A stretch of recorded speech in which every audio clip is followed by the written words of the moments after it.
Resident Evil 7 has some of the best DLC content I've ever played, and in my quest to 100% the game, I recently decided to play through the End of Zoe expansion, thinking it would be an easy one to knock off my list. What I didn't know is that I was about to come face to fist with the single hardest difficulty in all of Resident Evil 7, Joe must die. Can I do anything here, or do I just die?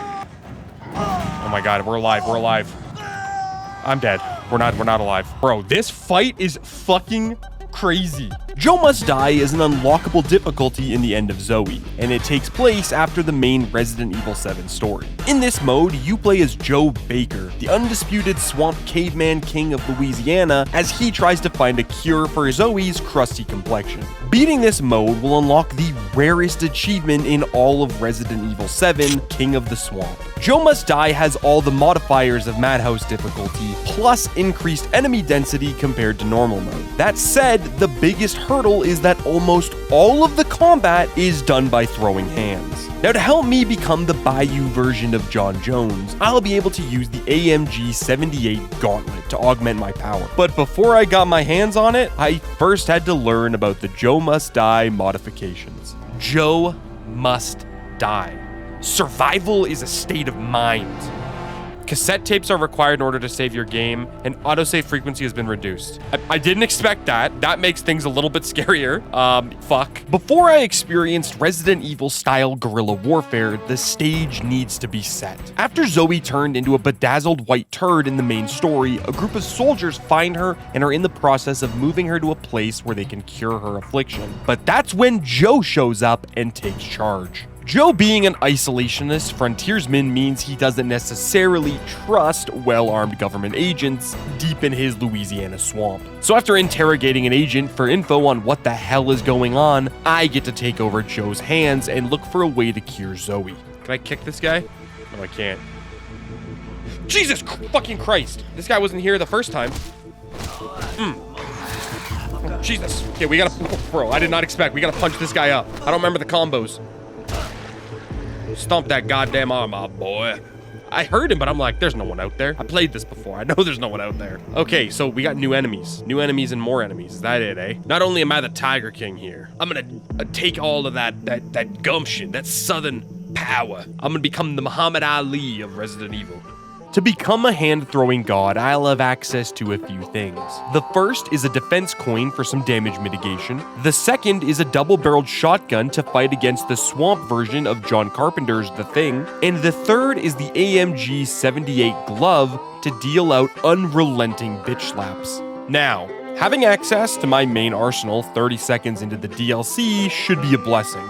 But I did everything in my power to make that not the case. But I didn't realize we weren't going to be... There is no way we're doing explosive boxes again. You have got to be shitting me. So that's a bomb. Okay, we need to go figure out if we can hear ticking. Can I hear the bomb? Bro, I did not want to have to listen for bombs. Having beaten Ethan Must Die, I was aware of bomb box mitigation, and I didn't plan on dying to them again. The more pressing concern was going to be dealing with groups of enemies using only my super fist. Regular hand-to-hand combat is more or less combo-based in this mode, but the gauntlet allows for charged attacks that do more damage and have more range. So learning how to space out enemies and coming in for a mega punch is basically a requirement in order to complete this. And I was gonna need to practice that a bit myself. Hopefully Joe can regenerate, man. Hopefully he's got some of that, I don't know, he's got some gumbo in him. While pedaling my bike around the ring is a pretty good way to chip away at enemy health, when given the opportunity, Joe can put his military training to good use and crush a couple of skulls if you're stealthy enough. This, of course, didn't do him a lick of good against the random bloaters that are now spawning in on Joe Must Die. That is genuinely insane that this guy's here, by the way. We're cooked. Brother, I'm hiding. Get a grip. Uh-oh. Holy shit! Oh my god, this guy got moves! He fucking moves! He's got that Kung Fu Panda vibe! Of course he can see me here. Oh, he's gonna blow up! No! Oh, thank God. I didn't realize he was dead. The new enemy placements were clearly meant to be a problem, but since Joe is the man, it's not the end of the world to slap around some blubber. And what's gonna make this easier are the boxing effigy items that I can find around the world. Each one of them will give me a 1% power boost, meaning I should get better at preventing my own death over time. At least that was my plan before I realized that this mode also added Mission Impossible bombs all over the place. Being an RE7 vet at this point, I knew how to use these bombs to my advantage. And after grabbing a part of Zoe's cure, I threaded the needle to take down a couple of molded the smart way instead of the hard way. You get a shockingly low amount of resources in this DLC, so using the environment correctly is kind of an unwritten requirement. That aside, I brought my spoils back to Zoe and I found out a few things. Firstly, the cure doesn't work without a full dose. Now, while that's bad, the second thing is that there's an abominable mudman hunting me down. But thanks to the third thing, Joe can rip around in a dinghy like it's nobody's business and get away. With my boat skills on full display, we now enter the second act,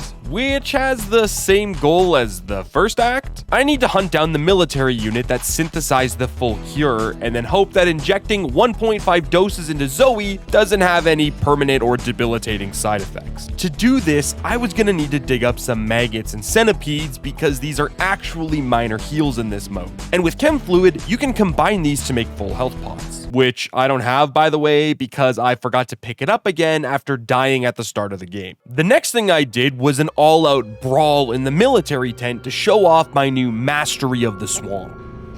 Oh, this guy heard that? What? Bro, since when? Oh my God. Yeah, do you remember when I was here the first time, Crawler, and you killed me 4 times? How does it feel to get turned into a stump? Okay, this guy fucked me up. Beat his ass. Okay. Oh, another boxing effigy. And we can save. Is this a bait save? I'm trying to remember what's down here. That's fucked up, man. You gotta just...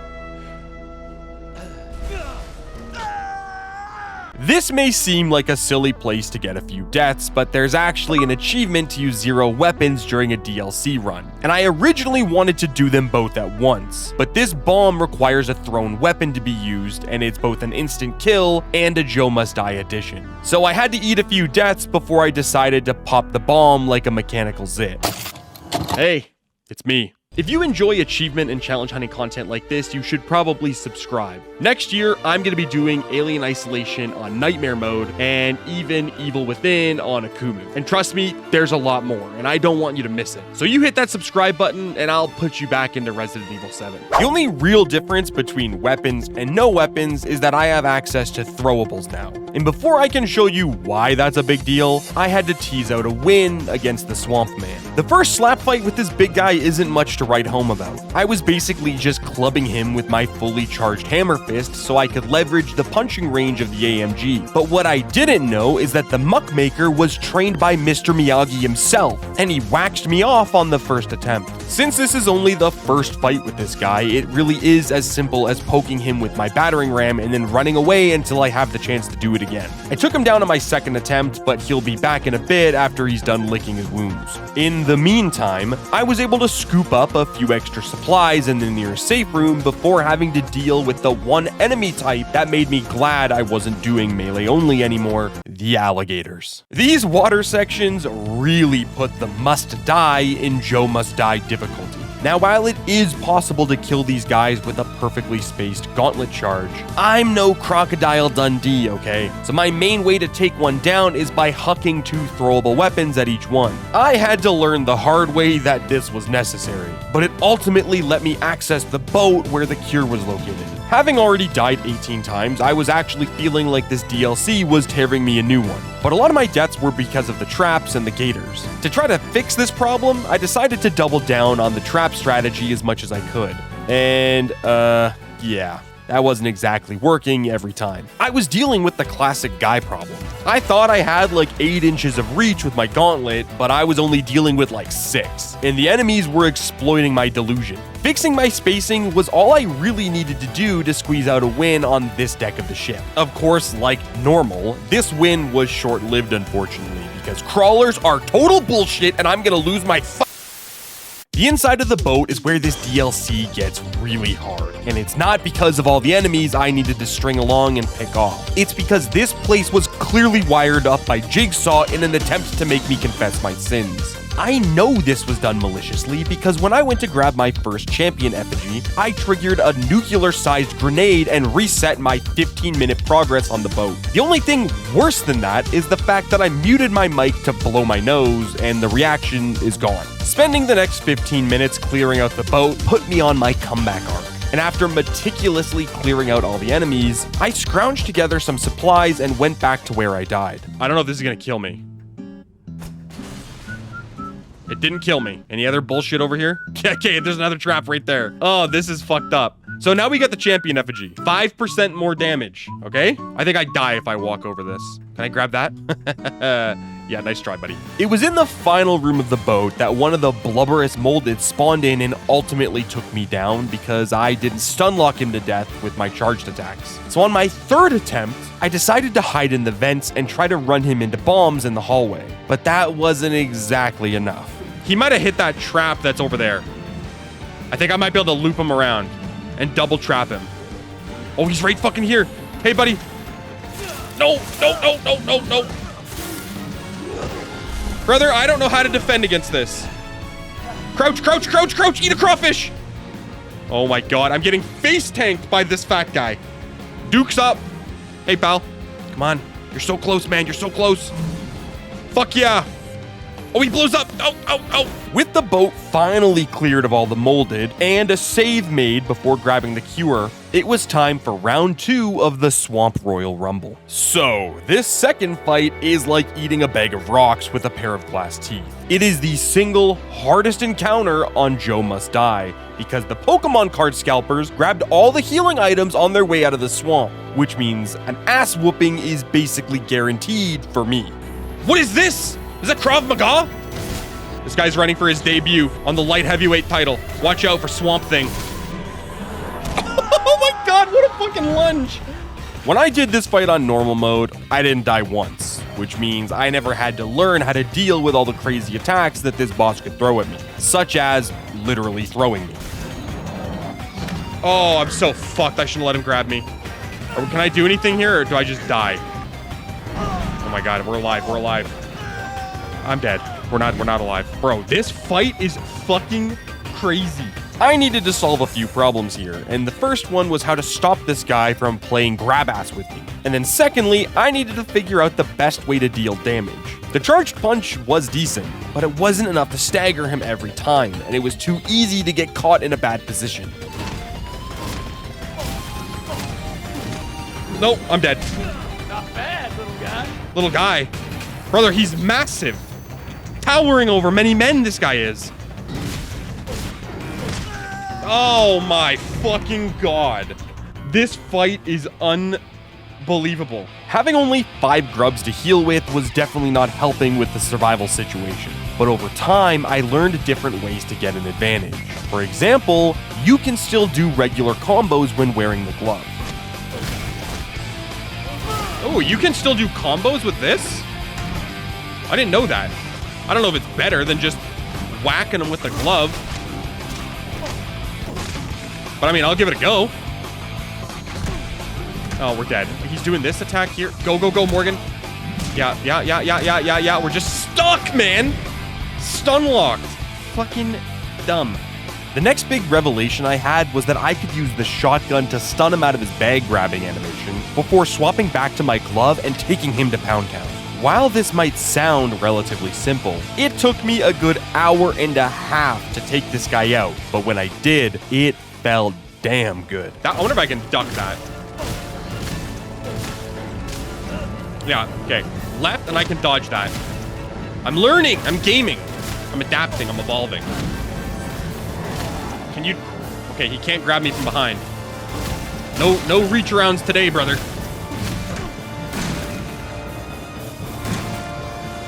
Oh, reload. Oh, fuck. Oh my God. His weakness is left. Not that one. Oh, I'm dead. No, I'm not. Eat a bug. Don't run at me for the love of good God, please. Oh my God, is he dead? Please, for the love of God, turn to dog shit. Don't let me have to do this again. Yeah, brother.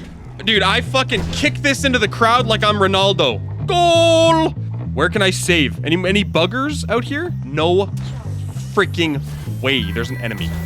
If I die to a bomb, I'm going to lose my mind. Please, stealth kill, stealth kill. That is such a... No.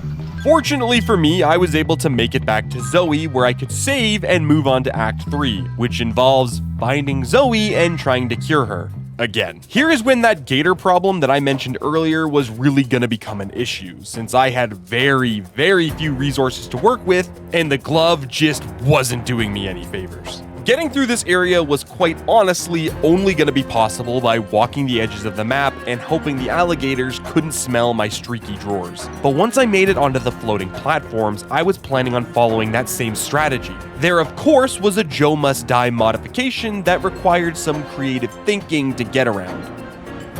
That is so fucking rude, man. There's no way he can hit me over here, right?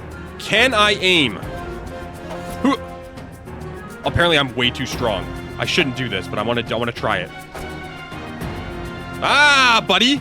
Sit down! Sit down, lay down, hey? Ah, ha, ha! Fucking aim!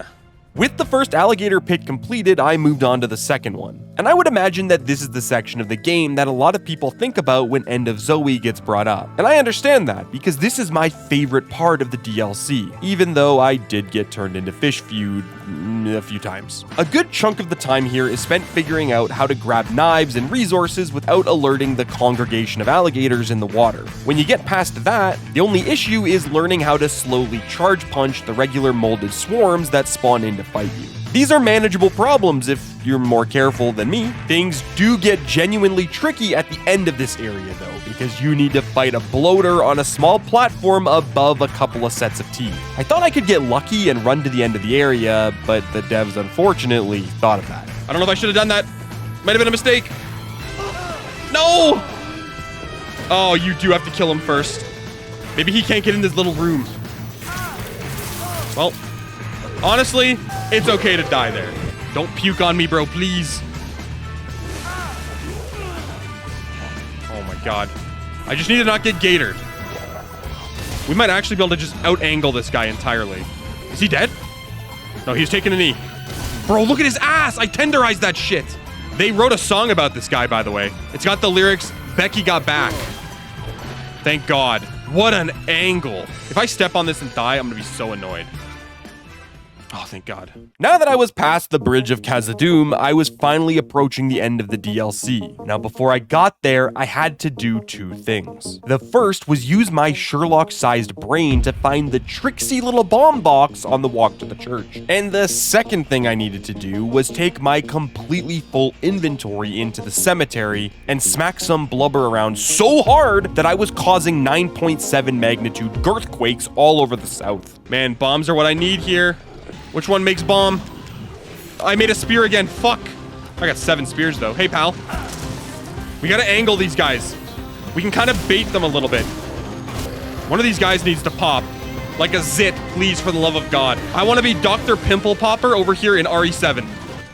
I get lazy once I think that all the fucking hard-ass enemies are dead. Oh, my God. Flawless. With the biggins taken care of, I moved into the church to finally heal Zoe, just to get blue-balled once more by none other than Jack Baker. This whole time, it was Joe's brother that was wrestling him around. This non-standard episode of Family Feud was gonna get a bit more interesting, since after waking up from the shock of finding out that Jack was behind this, I may have died once or twice by accident, but then I went back to where Resident Evil 7 started to try to end this threat once and for all. Having more resources than God himself, I was actually really confident that I could take down Jack without dying once. Don't get me wrong, he did have his moldy cheats enabled, but that's nothing compared to my fully mechanical post-goon bludgeon that I planned on beating him up with. This actually makes my finger tired. Like I feel like my wrist is getting tired. Okay, we didn't want to get hit by that. If I just spam these. I'm gonna turn this guy into a pincushion. Oh, that was fast. I actually need to let my fucking fingers recharge, bro. Like Henry Cavill in that fucking bathroom scene. I gotta reload. I got like 8 throwing knives. I wonder if I should start whipping them. Aha! No! Okay. Oh, I got a spear. Never mind. Oh, what the fuck is this? I don't remember that. Oh, brother. Is that it? Poke his fucking eye out. From the family, brother. Oh my god, that's fucking sick. I think that's fucking it. Where's Zoe? Where's my achievement? Ah, let's go! King of the Swamp. Complete End of Zoe on Joe Must Die. Easily the hardest mode in Resident Evil 7 that I've played so far.